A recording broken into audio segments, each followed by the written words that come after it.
Hello, my name is Austin Habish, the founder of Think Catholic, and you're listening to the Summa podcast, where we study St. Thomas Aquinas' Summa Theologiae in a way simple and insightful for anyone to understand. The Summa podcast is brought to you by Think Catholic. Taking 2 questions of the Summa a day, we'll seek to summarize St. Thomas's responses, discovering the brilliance of Aquinas and his Catholic faith. This is day 77. So let's get started. We're covering today questions 32 and 33 of the Prima Secundae, that is, of the cause of pleasure and of the effects of pleasure. The translation that I always use in these podcasts is the one generously provided to me by Ave Maria Press, the 5-volume set translated by the Fathers of the English Dominican Province, which you can now get at a discounted price from Ave Maria Press's site by typing in the code SUMMA10. And so here we go. Article 1, whether operation is the proper cause of pleasure. And it is, because both the operation of knowing one has attained some good and the act of union of that good with the relevant appetitive faculty, whether the passions or the will, are both operations, and they are also both required for us to experience pleasure. As an example, even if one is exercising the faculty of smelling some pleasant aroma, but while asleep, it would not give them pleasure precisely because they would be unaware of that union with the good. So both the operation of knowing that one has some good and the actual union with that good in the appetitive faculty is required, and so too the cause of pleasure. Article 2, whether movement is a cause of pleasure. Change can cause pleasure if the passing of time increases the effect of this pleasing agent on us, like the pleasure of warming oneself by the fire, or if by the passing of time we are able to grasp more and more completely this pleasing object, like learning more and more about God. However, Aquinas admits that a perfect pleasure would be a changeless possession of some perfect, unchangeable good, such as the pleasure God has in knowing himself. In St. Thomas's words, if therefore there be anything whose nature is unchangeable, the natural mode of whose being cannot be exceeded by the continuation of any pleasing object, and which can behold the whole object of its delight at once, to such a one change will afford no delight. Article 3, whether hope and memory cause pleasure. And they can, by bringing into the present the beloved good. When I hope for heaven, there is a sense in which it is in that moment already united to me, at least in hope, in the thought of this possible future good.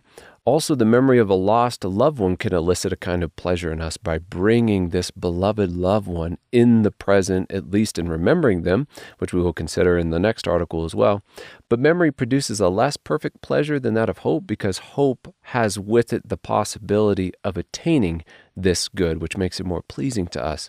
In summary, from Aquinas, hope and memory are indeed of things which, absolutely speaking, are absent, yet those are after a fashion present, i.e. according to apprehension only, or according to apprehension and possibility of attainment. Article 4, whether sadness causes pleasure. And we would think it wouldn't, because sadness is the passion elicited in us by resting in the perceived evil. However, St. Thomas will remind us here that nothing is entirely evil, since evil is merely a privation. It's a non-being. See episode 25 for more on that. Therefore, in union with this perceived evil, there are also going to be accompanying goods adjacent to it, surrounding it, which can elicit pleasure. In his words, sometimes accidentally a thing is the cause of its contrary. And like manner, sadness is the accidental cause of pleasure insofar as it gives rise to the apprehension of something pleasant. So even in, for example, thinking about the loss of a loved one, which will be perceived as an evil to us as an absence, at the same time, the mere remembrance of them, that person who was a beloved good in our eyes, can elicit pleasure. Also, when we consider perceived evils which have passed, as past, or no longer afflicting us, in this way, too, remembrance of a sorrow can be the object of a present pleasure. Article 5, whether the actions of others are a cause of pleasure to us. They can be, most apparently, if the actions of others directly benefit us. If someone gives you $5, you can take pleasure in that action because it has given rise to an additional $5 to you. In another way, since we take friends as an alter sui, or another self, since love binds us to them in such a way that we take what happens to them as happening to us as well, therefore when our friends do good or succeed, we rejoice as if their actions were also done by us. Lastly, and maybe most interestingly, St. Thomas tells us that the praise and admiration of others can also be a cause of pleasure in us, and precisely because knowledge of the attained good, not just the good itself and not just union with that good, is required for pleasure. And so when someone tells you, you are beautiful, you are strong, at that moment, if you trust them or respect their judgment, you become aware or come to know in a deeper way some good that you possess, that you are united with, and therefore it elicits pleasure. It is because of this that the praise, admiration, or honor of others can be pleasurable and addictive, and it is also why, normally speaking, we don't enjoy merely the praise of anyone, but the praise of those whom we hold in high esteem, and so especially respect their judgment of us.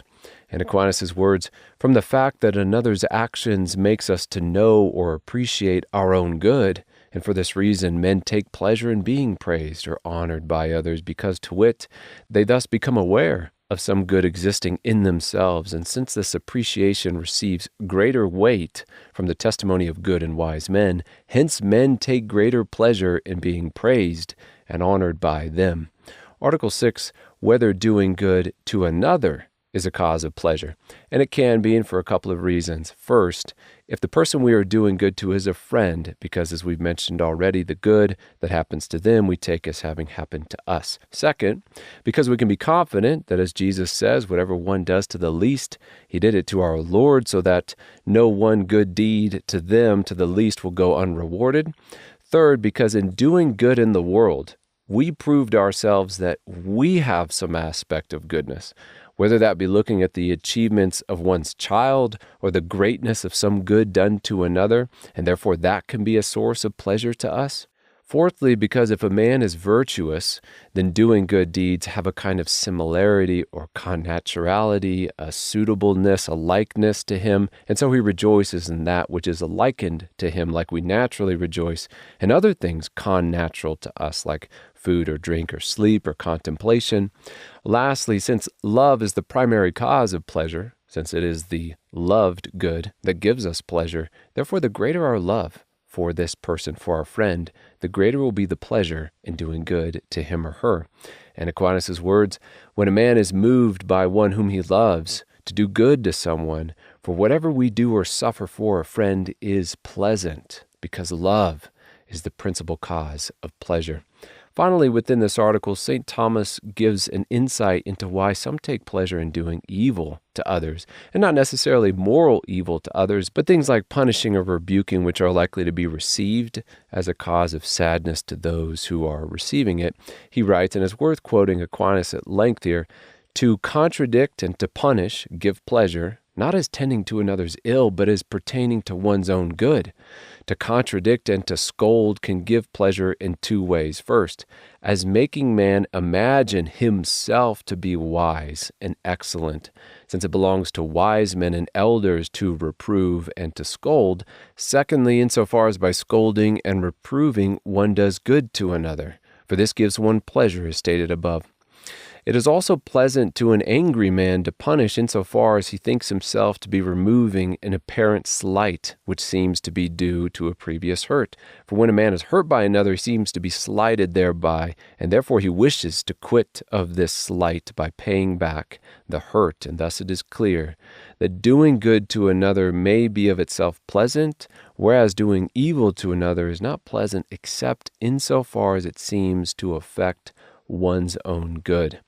Article 7, whether likeness is a cause of pleasure. And it is, because every creature loves its like and every person his neighbor, as Scripture says. Why that is philosophically, we covered in episode 74 on love, that in naturally loving ourselves, we naturally love those things outside of ourselves which are perceived as akin or united to us. Here Aquinas writes, likeness is a kind of unity, hence that which is like us, as being one with us, causes pleasure. So the human being next to me is taken to be as united to myself, at least in his humanity, and if I limit my consideration to him or her to that respect, he will be perceived as a good, as I naturally perceive my own human nature as a good, and therefore he can be the cause of pleasure to me in this apprehension of him or of her. Article 8, whether wonder is a cause of pleasure. First, what do we mean by wonder? Aquinas writes, wonder is a kind of desire for knowledge, a desire which comes to man when he sees an effect which the cause either is unknown to him or surpasses his knowledge of faculty of understanding. Then when it comes to wonder being a cause of pleasure, he continues, consequently, wonder is a cause of pleasure, insofar as it includes a hope of getting the knowledge which one desires to have. So just as hope can be a cause of pleasure by uniting us in thought with some possible future perceived good, so too wonder can be a cause of pleasure, since it does, as Aquinas says, promise the possibility of at some point discovering the cause of this effect that is before us.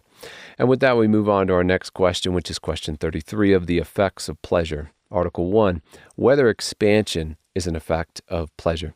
First, what do we mean by expansion in this context? St. Thomas says, in order to express joy, it is written in Isaiah, "Thou shalt see and abound, thy heart shall wonder and be enlarged." Moreover, pleasure is called by the name laetitia, as being derived from delatio, which is expansion.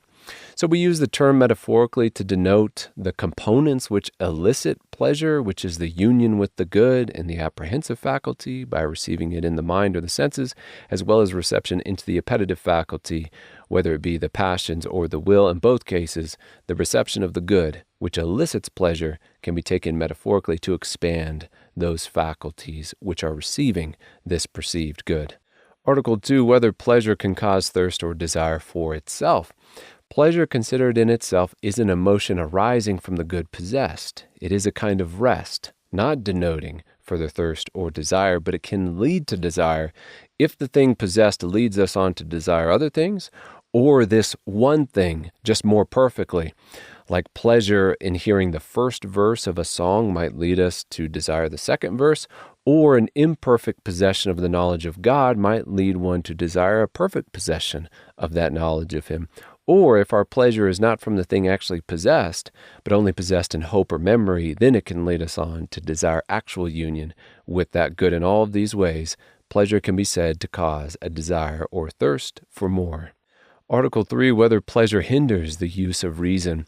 The use of reason itself can elicit pleasure, and therefore not only not hinder it, but motivate the use of our reason. But pleasure can also hinder reason, either by swaying it from the true good to the apparent good in judgments of prudent action, or by causing alterations to the body, like the pleasure of alcoholic drink can lead to the impaired use of the body. Last of all, pleasure can simply distract us, and therefore negatively affect reason. As Aquinas writes, when the attention is firmly fixed on one thing, it is either weakened in respect of other things, or it is entirely withdrawn from them. And thus, if the bodily pleasure be great, either it hinders the use of reason by concentrating the mind's attention on itself, or it hinders it considerably. Article 4 in our last article, whether pleasure perfects operation. And this answer is yes, and for two reasons succinctly put by Aquinas thus. Pleasure perfects operation as some end added to it. That is to say, inasmuch as to this good, which is operation, there is added another good, which is pleasure, denoting the repose of the appetite in a good that is presupposed. And inasmuch as the agent, through taking pleasure in his action, is more eagerly intent on it, and carries it out with greater care. Thus we can say in both of these ways, as a crowning end and as an impetus to operate more effectively, pleasure can be said to perfect operation. And that is all for questions 32 and 33 of the Prima Secundae, that is, of the cause of pleasure and of the effects of pleasure. My name is Austin Habish with Think Catholic, and I cannot wait to see you tomorrow.